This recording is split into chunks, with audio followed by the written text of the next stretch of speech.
6 अगस्त 1945 सुबह के 8:15 का समय था। जापान का एक शांत शहर हिरोशिमा। लोग अपने रोजमर्रा के काम में व्यस्त थे। कुछ ही समय में हिरोशिमा के आसमान में अचानक एक विमान दिखाई देता है। ये लोगों के लिए एक आम बात थी क्योंकि उस टाइम वर्ल्ड वॉर 2 चल रहा था। फिर उस प्लेन से कुछ नीचे गिरता है और फिर होता है एक धमाका। इस धमाके में इतनी गर्मी निकलती है कि लोग लिटरली पिघल गए। बस 1 सेकंड में पूरा शहर मिट्टी में तब्दील हो गया। करीब 70,000 लोग वहीं खत्म हो गए। बस रह गई तो दीवारों पर उन जलते हुए लोगों की परछाइयाँ, और बाकी के 70 से 80,000 लोग अगले कुछ हफ्तों और महीनों में रेडिएशन फॉलआउट से मरे। उनकी अपनी हड्डियां अंदर से गल गई, उनके बाल झड़ गए, उनका डीएनए ऐसे टूटा जैसे किताब के कोई पन्ने फाड़ रहा हो। उस समय दुनिया के पास सिर्फ 2 न्यूक्लियर बम थे, एक हिरोशिमा पर और एक नागासाकी पर। आज यानी 2026 में दुनिया के पास 12,500 से ज्यादा न्यूक्लियर हथियार है, और उनमें से हर एक सिंगल वॉरहेड हिरोशिमा वाले बम से 80 गुना ज्यादा ताकतवर है।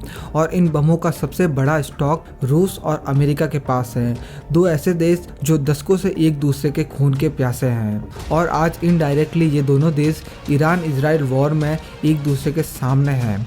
अमेरिका इजराइल के साथ है और रशिया ईरान के साथ खड़ा है। लेकिन असली सवाल ये है कि अगर आज ठीक अभी ये युद्ध न्यूक्लियर वॉर में बदल जाए तो। अब हिरोशिमा की उस कहानी से 81 ईयर्स आगे बढ़ते हैं। आज 2026 में हम आज भी न्यूक्लियर वार के उसी डर के साये में जी रहे हैं, लेकिन इस बार न्यूक्लियर पावर्ड सिर्फ 2 नहीं बल्कि 9 देश हैं, और इनमें से सबसे पतली न्यूक्लियर लाइन इजराइल और ईरान के बीच है। ईरान का न्यूक्लियर प्रोग्राम अब उस स्टेज पर है जहां से वापसी मुश्किल है। इंटरनेशनल एटॉमिक एनर्जी एजेंसी की 2025 की रिपोर्ट के मुताबिक ईरान के पास 60% से ज़्यादा एनरिच यूरेनियम का स्टॉक इतना बढ़ चुका है कि वो कुछ ही हफ्तों में वेपन ग्रेड यानी 90% तक पहुंच सकता है, यानी एक बम बनाने के लिए पर्याप्त मटेरियल। और इजराइल ने कभी ऑफिशियली कबूला नहीं, लेकिन दुनिया जानती है कि उसके पास करीब 150 वॉरियर्स मौजूद हैं। अब सोचो, ईरान पर इजराइल हमला करता है या ईरान अपने प्रॉक्सीज लाइक हिजबुल्लाह, हौथीज, हमास के जरिए इजराइल को घेर लेता है। दोनों के पास मिसाइलें हैं, दोनों के पास ड्रोन हैं, और दोनों के पास वो चीज़ें हैं जो इस पूरे खेल को बदल देगी, न्यूक्लियर वेपन्स। और यहीं से शुरू होता है असली डर, क्योंकि अगर इजराइल और ईरान के बीच चल रही कन्वेंशनल वॉर न्यूक्लियर लाइन को क्रॉस कर देती है तो फिर ये सिर्फ 2 देशों की लड़ाई नहीं रहेगी। अमेरिका इजराइल के साथ खड़ा होगा, वो भी अपने और भी बड़े मिसाइल डिफेंस सिस्टम के साथ। रूस ईरान के साथ खड़ा होगा, क्योंकि ईरान रूस का सबसे अहम सहयोगी है मिडल ईस्ट में। और चीन का क्या होगा? चीन मुस्कुराता हुआ दूर से देखेगा, क्योंकि उसकी नज़र ताइवान पर है, और अगर अमेरिका कमज़ोर होगा तो सबसे ज़्यादा फायदा उसे ही है। पूरी दुनिया वर्ल्ड वॉर 3 के कगार पर है, लेकिन ये युद्ध वो नहीं होगा जैसा हम फिल्मों में देखते हैं। ये वो युद्ध होगा जिसका कोई भी विनर नहीं होगा। आज सभी देशों के पास टोटल 12,500 बम हैं, जिसमें से हर एक उससे 80 गुना ज़्यादा ताकतवर हैं जो हिरोशिमा और नागासाकी पर गिराए गए थे। तो आओ समझते हैं कि अगर आज 2026 में ये सारे बम फट जाए तो क्या होगा। जब विस्फोट होगा तो सबसे पहले एक तेज चमक होगी, इतनी तेज कि सूरज भी फीका लगे। जो भी दूर से इसे देखेगा वो सीधा ही अंधा हो जाएगा। फिर आएगी हीट वेव, तापमान इतना ज़्यादा होगा कि लोगों की स्किन लिटरली जलने लगेगी। जो लोग एक्सप्लोजन के ज़्यादा करीब होंगे वो वहीं खड़े खड़े राख बन जाएंगे। और उसके कुछ सेकंड बाद आएगी शॉक वेव, इतनी पावरफुल कि बिल्डिंग्स, कार्स सब हवा में उड़ जाएंगे। लेकिन असली डर अभी बाकी है, रेडिएशन, जो धीरे धीरे बॉडी को अंदर से खत्म करता है। ये गामा रेडिएशन डीएनए को तोड़ देगा। जो लोग तुरंत नहीं मरेंगे उन्हें रेडिएशन सिकनेस होगी, उल्टी, बाल झड़ना, अंदरूनी अंगों का फेल होना, और आखिरकार एक दर्दनाक मौत। करोड़ों डिग्री सेल्सियस टेम्परेचर के कारण गर्म हवा ऊपर उठेगी, और उस खाली जगह को भरने के लिए सतह पर मौजूद ठंडी हवा तेजी से अंदर आएगी। ये हवा किसी वैक्यूम की तरह होगी और इतनी तेज होगी कि लोग, मलबा, पेड़, जानवर सब कुछ धमाके के सेंटर की तरफ खिंचता चला जाएगा। अगर कोई चाहेगा तो भी इस एक्सप्लोजन से दूर नहीं भाग पाएगा। हिरोशिमा में ये कई घंटे तक चला था। आज के हाइड्रोजन बमों के साथ ये फायर स्टॉर्म पूरे स्टेट्स को ही निगल सकता है। पर कहानी सिर्फ यहीं पर खत्म नहीं होगी, असली खौफनाक चीजें तो अभी बाकी हैं। एनवायरमेंटल साइंस का एक कॉन्सेप्ट है न्यूक्लियर विंटर। एक ऐसी सर्दी जहाँ ना पीने का पानी है, ना सांस लेने के लिए साफ हवा, ना सूरज की रोशनी, ना खाने के लिए खाना, ना बिजली और ना ही कोई दवा। ये उन लोगों का हाल होगा जो धमाके की जगह से हजारों किलोमीटर दूर होंगे। 1983 में कार्ल सेगन और उनके साथियों ने एक पेपर पब्लिश किया जिसमें उन्होंने बताया कि अगर 5000 न्यूक्लियर बम फट जाए तो 1 बिलियन टन से ज्यादा काला धुआं और धूल 15 किलोमीटर ऊपर स्ट्रेटोस्फीयर में चली जाएगी। जहां बारिश नहीं होती तो ये धुआं सालों तक वहीं रहेगा। सूरज की रोशनी 70 से 90% तक कम हो जाएगी।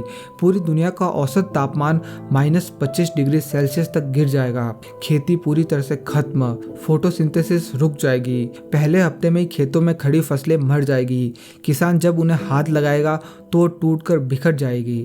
जब पौधे मरेंगे तो शाकाहारी जानवर भी खत्म होंगे। जब शाकाहारी मरेंगे तो मांसाहारी भी धीरे धीरे दम तोड़ने लगेंगे। फूड चेन तबाह हो जाएगी। समंदर में भी यही हाल होगा। फाइटोप्लैंक्टन जो ऑक्सीजन का 50 से 80% पैदा करता है, सूरज की रोशनी के बिना मर जाएगा। मतलब सांस लेने के लिए ऑक्सीजन की कमी होती जाएगी। आप जब सुबह उठोगे तो आसमान तो होगा लेकिन उसमें सूरज नहीं होगा। दोपहर तो होगी पर अंधेरा ही अंधेरा रहेगा। हफ्तों, महीनों, सालों तक यही हाल होगा।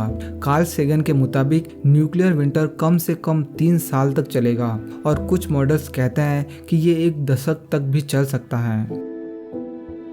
जब न्यूक्लियर बम वायुमंडल में फटेगा तो एक इलेक्ट्रोमैग्नेटिक पल्स यानी EMP वेव पैदा करेगा। ये एक अदृश्य लहर है जो सेकेंडों में सारे इलेक्ट्रॉनिक डिवाइसेस को फ्राई कर देगी।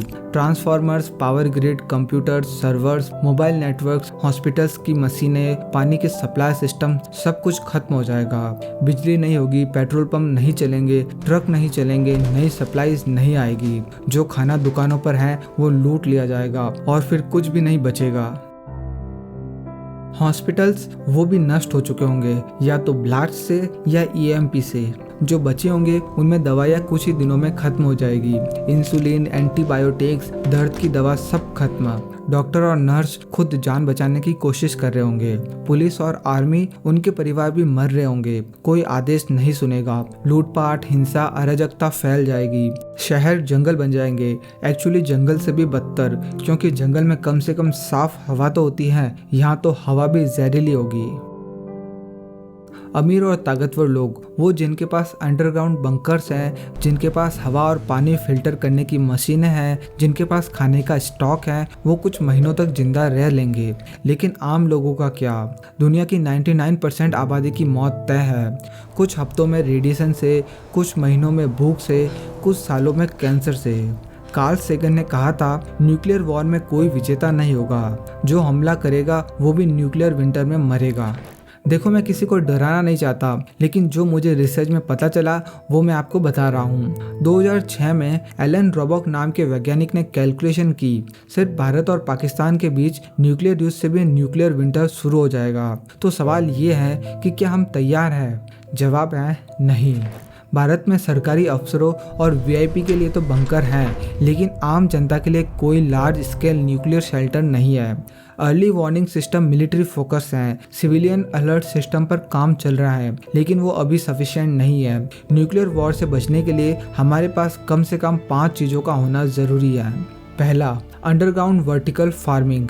नीदरलैंड और जापान में ये कई सालों से हो रही है। कम रोशनी में, कम जगह में तेजी से उगने वाले स्पिरुलिना की खेती करनी होगी, जो प्रोटीन एनरिच एल्गी है। क्यूबा ने 1990 के आर्थिक संकट में यही किया था और भारत को ये मॉडल कॉपी करना होगा।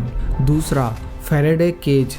ये एक धातु का ढांचा होगा जो EMP से बचाता है। मिलिट्री इसे इस्तेमाल करती है, लेकिन सिविलियंस के लिए भी इसे बनाना होगा, कम से कम अस्पतालों और पानी की सप्लाई के लिए।